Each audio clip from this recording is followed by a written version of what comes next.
Bonjour à tous, bienvenue pour cette nouvelle vidéo.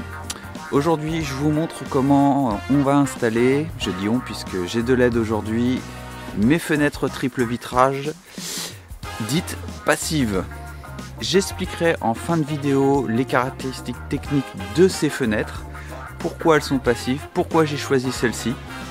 Aujourd'hui en renfort j'ai mon ami Fred qui est toujours présent, j'ai Mathieu qui est venu en renfort aussi pour ses gros bras, et puis on a eu aussi le renfort de deux professionnels, Romain qui justement est dans la menuiserie, il connaît très bien la pose des fenêtres. C'est quelqu'un qui me suit, qui habite pas très loin, qui habite à 200 mètres et qui a proposé son aide, et il vient avec un de ses collègues, Valentin, qui est charpentier, et je les remercie de tout cœur de leur aide si précieuse. J'en ai un de 2 mètres. Voilà. Et on va rechecker quand même les tableaux, voir si...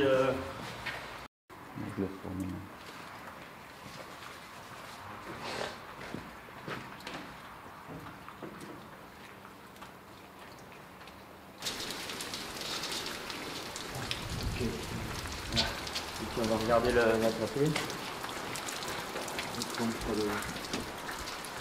Non, mets-toi contre le tableau, ça là. Voilà.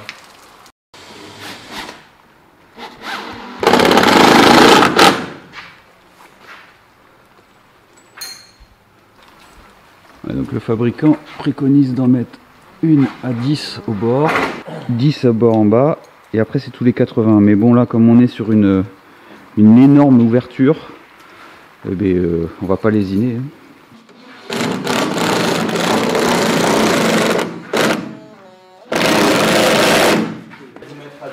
Pour pouvoir relever d'un côté.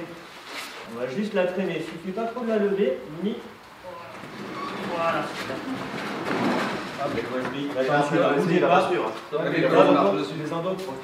Allez, on y va, on pousse. Voilà. Voilà.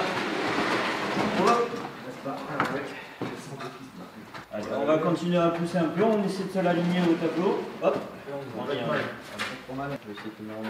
Là on la met vers nous, c'est ça? Ouais, penchez là, vous allez voir. Allez-y. Tu te la mets sur le dos, sur l'épaule. Et là, à 3 on lève et on la met d'un pet. 1, 2, 3. Voilà, on y est. Super. On y est là? On y est. Voilà. C'est bien collé? Donc là, on va redécaler un peu. Ouais, là, on va jouer. Ouais, on n'est pas très loin. Ouais. On est bien? Ouais, on est bien. Bon, vas-y, j'en mets une pour la sécu. On est bien. Le patron a bien travaillé. Il a été surtout très bien aidé. On va... Ouais, c'est ça. C'est vrai que j'aime pas souvent me répéter. Tu me disais quoi? Donc en fait elle s'est mise à cintrer. En fait quand on pose la menuiserie, vu qu'elle est très lourde, elle se règle pas toute seule. Donc là, vu qu'on l'a inclinée un petit peu pour la poser, elle s'est cintrée dans un sens. Et du coup ce qu'il faut, c'est se mettre un laser à une cote, peu importe laquelle. Là je me suis mis à 1 cm, ici, ouais. On le voit ici. Et en fait quand on se met, on trimballe le réglé partout. Et là on voit qu'ici il y a 5 mm. C'est ça. Ouais. Donc elle est ronde dans ce sens là. Ok, donc et là, on va fait la ça tout pousser le tour de la côté. menuiserie pour avoir la même cote partout, pour être sûr qu'elle soit bien plane, bien d'accord. rectiligne. Et là-haut tu me disais qu'on était un peu trop rentré. Et là, ouais, là on a 15 mm. Donc ça veut dire qu'il faut la ressortir de 5 mm avec les pattes de fixation qui sont ouais, sur donc le côté. on peut jouer avec on peut jouer ici avec les petites pattes parce qu'en fait il y a une grande lumière. Donc du coup on va pouvoir gérer l'aplomb comme ça.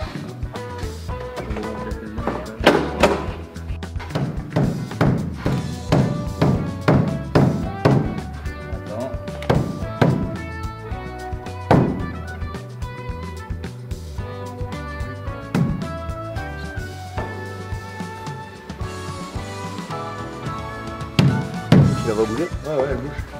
Ah, là on est bien, vas-y. Là, vas-y au milieu.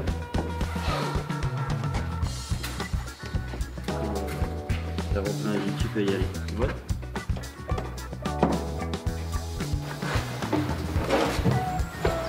Même la fermette, elle est posée nickel.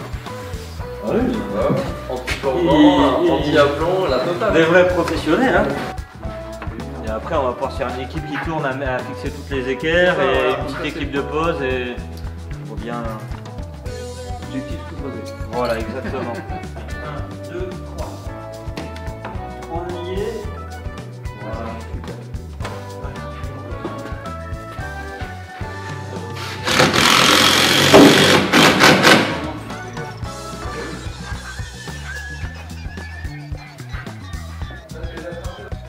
a 5 mm.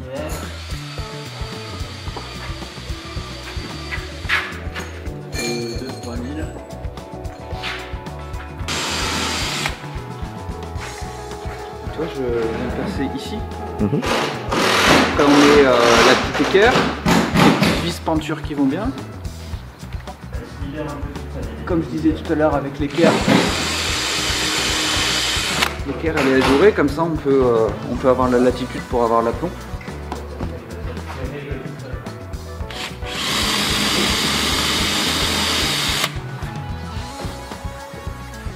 Il faut pas lésiner. Comme dirait Joe, faut pas tirer sur la cam. Vas-y, tourne sur toi-même. Tourne sur toi-même. Attends, là, je fais du louche. Vas-y, continue. Écoute. Du de louche. Du louche. Vas-y, continue. Ils vont gerber là.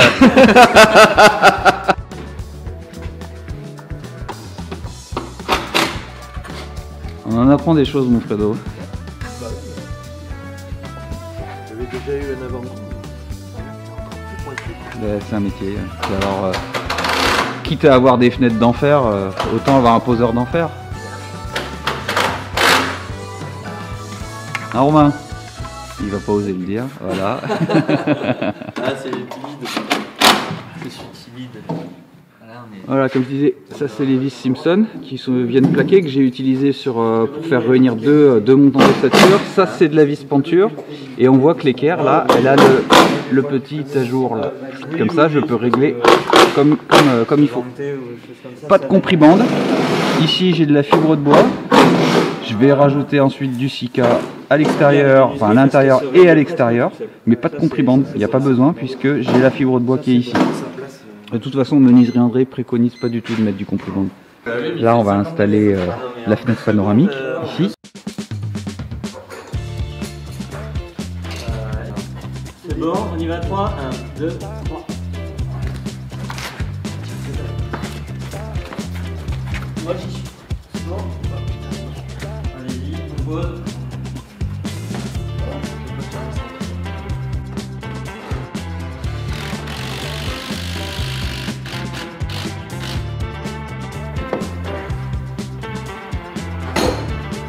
Demande à venir un petit peu vers toi. Là, on a la 4 mm en haut. Et là, on a 3000 là-bas. Ok. On va se reprendre. La diviser gentiment. Ouais. Donc là, pareil, je vais rajouter un morceau de bois et puis je vais faire l'étanchéité qui va bien. De toute façon, il y a tout un tas de petites finitions à faire après. Hein. Mais le plus gros, c'est d'installer la fenêtre et puis.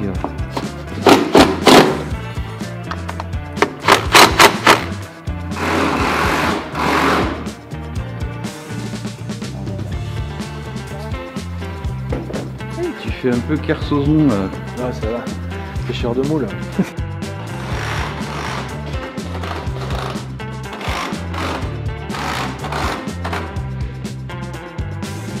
Ah, il y a la preuve que je bosse. Ouais, ça fait pas dommage.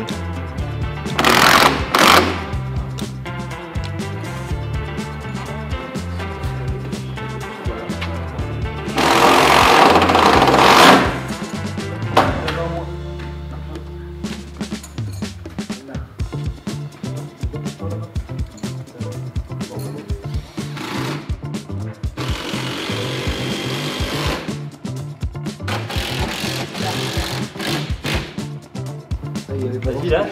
Il y avait pas grand. Oui, elle est revenue. Hein. Oui. Bon. On est parti. Vous me dites le mois de l'horaire.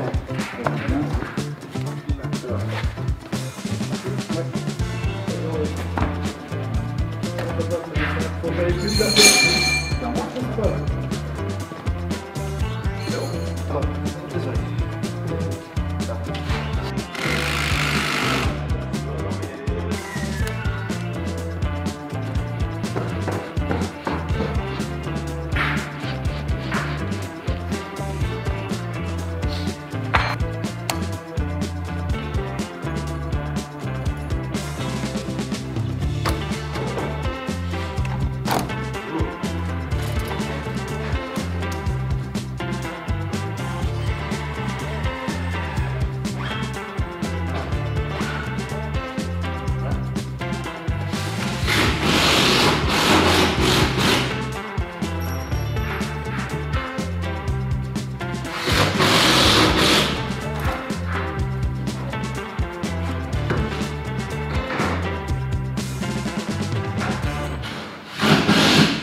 Bon, comme quoi je monte tout. On a un mur qui est vraiment d'aplomb. Hein. Donc bon, bah... mousse expansive. Hein, y a pas trop le choix. C'est le premier mur qu'on a monté, bah voilà. Pas beau. Tout le reste est bien. Hein, chef? Tout le reste nickel. Ah, rien voilà. à redire. Parole de pro en plus. Ouais. Les roues jumbo, tout est parfait. Okay. Pour des amateurs, c'est pas trop mal. Il y a juste vraiment ce problème de désaplomb là-bas au niveau de la porte. Mais voilà, on va mettre de la mousse expansive puis ça va être réglé. Bon, ben voilà, hein.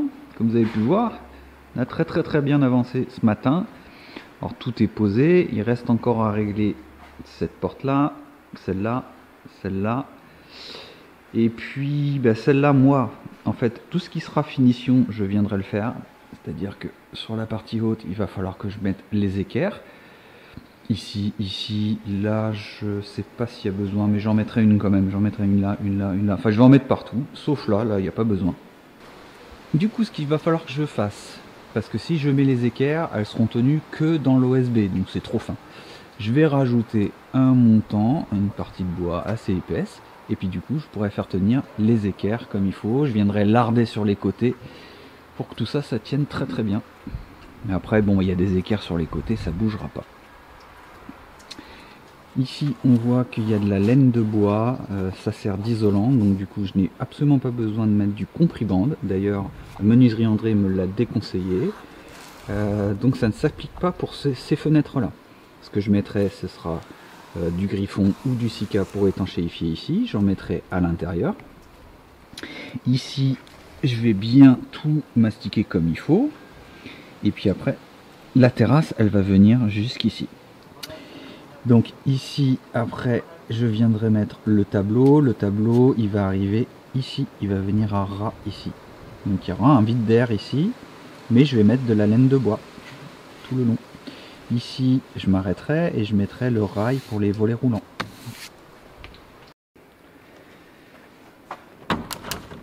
Il y a un peu l'épaisseur de la fenêtre, quoi.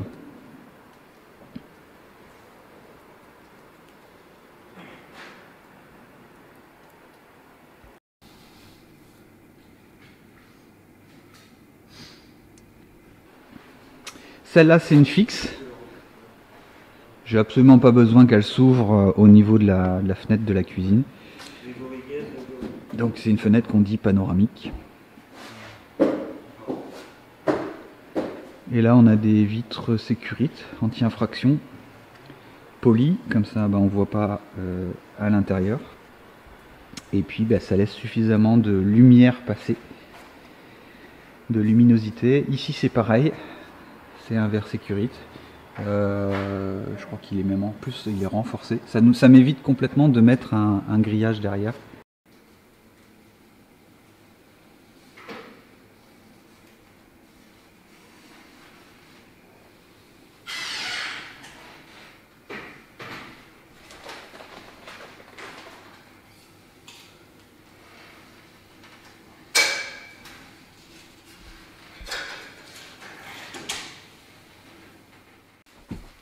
Voilà, allez, je vais terminer cette vidéo dans la caravane puisqu'elle va bientôt partir, je l'espère. Je n'en ai plus besoin puisque je suis maintenant hors d'air et je vais pouvoir laisser quelques trucs à l'intérieur sans me soucier à avoir toujours tout arrangé. Donc je vais revenir sur le choix de mes fenêtres, d'où viennent-elles et ses caractéristiques techniques. Donc ces fenêtres viennent de chez Menuiserie André. Je vous invite à cliquer sur le lien ici ou le lien en description. J'avais fait une vidéo un peu reportage sur cette entreprise et sur les procédés de fabrication. Je suis tombé vraiment amoureux du style de ces fenêtres. La référence de ces fenêtres, c'est les Smart Twin et c'est des fenêtres passives. Passives puisque au départ, je voulais avoir une maison passive. Maintenant, je ne suis plus sûr d'aller jusque-là. Tant le dossier pour réaliser le test final est long, compliqué et onéreux. Donc on partira peut-être juste sur une RT 2012 classique. Néanmoins, je voulais avoir des fenêtres très performantes. Celles-ci le sont puisqu'elles répondent à la norme passive allemande, la Passive House Institute, qui est différente à la norme passive française. La passive française, on tourne aux équivalents de 15 kW par mètre carré et par an. La Passive House Institute, donc allemande, part plutôt sur 1 kW. Ça paraît vraiment fou, mais en fait c'est totalement faisable à partir du moment où on choisit des éléments isolants très performants. Pour vous donner une idée, une maison classique, on est sur 250 kW. Une maison BBC, on est sur 50 kW. En France, la maison passive, je le répète, 15 kW, et on peut aller jusque 1 kW. Il arrivera un temps où on n'aura plus le choix, on sera obligé de faire des travaux pour avoir justement le plus proche de ce qu'on nous demande, en tout cas en France. Donc autant le faire à la construction. C'est d'autant plus compliqué avec les prix qui ne font que flamber. Voilà, c'est un autre débat. Pour revenir sur ces fenêtres, donc là on est clairement sur quelque chose de très qualitatif. Vous avez vu tout autour toute cette fibre de bois qui garantit l'étanchéité à l'air. Je vais rajouter donc un joint de griffon. Je vais partir sur du griffon, c'est du Polymax. Et là je vais avoir une garantie à l'eau, à l'air, en plus de la fibre de bois. Donc c'est des fenêtres en triple vitrage. Habituellement le triple vitrage on l'installe surtout sur la partie nord. Pourquoi? Parce qu'au nord c'est moins ensoleillé, donc on a une grosse déperdition de chaleur et on a beaucoup moins d'entrée de chaleur aussi. D'ailleurs en maison passive on met le minimum d'ouverture au nord. Et au sud généralement on utilise du double vitrage, ça suffit. Moi j'ai une avancée de toit qui va me permettre d'éviter la surchauffe en été. Donc j'ai pu largement partir sur du triple vitrage sur toute la maison. En plus esthétiquement elle me plaisait, donc j'ai voulu rester sur cet ensemble de références, les Smart Twin. Et puis autre point important qui ont fait que je suis resté sur du triple vitrage partout, c'est leur facteur solaire élevé. Habituellement le triple vitrage assombrit un petit peu du fait de sa vitre supplémentaire par rapport à un double vitrage. Plus vous en rajoutez, plus ça assombrit un peu une pièce. C'est normal. Là, on a un facteur solaire très élevé qui justement minimise, contrecarre cet effet assombrissant. On se rapproche à quelque chose de double vitrage. Donc pourquoi se passer d'un triple vitrage quand justement on a ce type de caractéristiques? J'ai été séduit aussi par l'ensemble intérieur que donne l'esthétique de ces fenêtres. On a des charnières complètement invisibles et on a l'impression d'avoir qu'un morceau de bois vitré. C'est juste du plus bel effet. Il n'y a vraiment que les portes où il y a évidemment les charnières que j'ai recouvert avec des petits capots en aluminium, une fois le réglage fait. À l'extérieur, je vous le montrerai plus tard, quand j'aurai fait tout l'ensemble des tableaux en bois, la partie aluminium à l'extérieur, je reviendrai là-dessus aussi, sera quasiment cachée. Que vous mettiez un tableau en bois ou que vous recouvriez vos murs avec du crépi, l'ensemble va venir quasiment à fleur de la sortie des fenêtres et à ras de l'aluminium. Donc en fait quand vous serez à l'extérieur, vous aurez l'impression d'avoir qu'une paroi vitrée. Ça pareil, c'est vraiment super joli. Tout ça je vous le montre dans la vidéo que je vous dis en description. Je vous invite vraiment à aller la voir. Elle est peut-être un peu longue pour certains, mais pour ceux qui veulent avoir tous les éléments nécessaires pour bien choisir leur fenêtre, Jacques répond très bien à toutes ces questions. Donc je le disais, il y a de l'aluminium à l'extérieur, mais tout l'ensemble des fenêtres est en bois. Thermiquement, c'est ce qu'il y a de mieux. L'aluminium est juste là pour garantir une meilleure tenue dans le temps et donc du coup beaucoup moins d'entretien, pas de lasure, pas de peinture, rien. On n'a pas besoin de ça, du coup l'aluminium protège, il est juste là pour ça, c'est très fin. Sinon en dessous c'est complètement du bois. À l'intérieur on est sur du pin, celui-ci est traité naturel, vous pouvez faire les couleurs que vous voulez. Les volets roulants sont complètement à part, ils ne fournissent pas les volets roulants, donc j'ai acheté des volets roulants sur un site internet. J'espère que tout ça va bien s'assembler. La couleur est la même, vous partez sur le même râle. D'ailleurs, vous choisissez d'abord vos volets roulants et ensuite vous choisissez la couleur de vos menuiseries. Parce que souvent, les volets roulants, suivant où vous l'achetez, il n'y a pas 36 000 couleurs. Sur internet, là pour le coup, j'ai eu toutes les couleurs possibles. Donc j'ai voulu partir sur quelque chose d'assez classique. Donc j'ai pas forcément besoin de vous montrer la suite, ça va être du joint silicone, enfin du joint griffon à installer pour garantir l'étanchéité. Je vais mettre les équerres sur le dessus qui me manquaient, que j'explique dans la vidéo. Donc c'est juste un tasseau ou un morceau d'ossature à rajouter. Il n'y aura pas grand chose de plus à vous montrer. Donc je termine cette vidéo sur ces explications. Ça me permet de vous sortir une vidéo en temps et en heure, parce que là je suis très pris. Je suis en train d'installer, enfin j'ai fait mon faux plafond, et là on est en train d'installer la VMC double flux, au moins les gaines. Donc ça fait beaucoup, j'ai pas le temps, j'ai le temps de rien, donc je préfère sortir ça comme ça au fur et à mesure. On se retrouve très bientôt, en attendant portez-vous bien, ciao.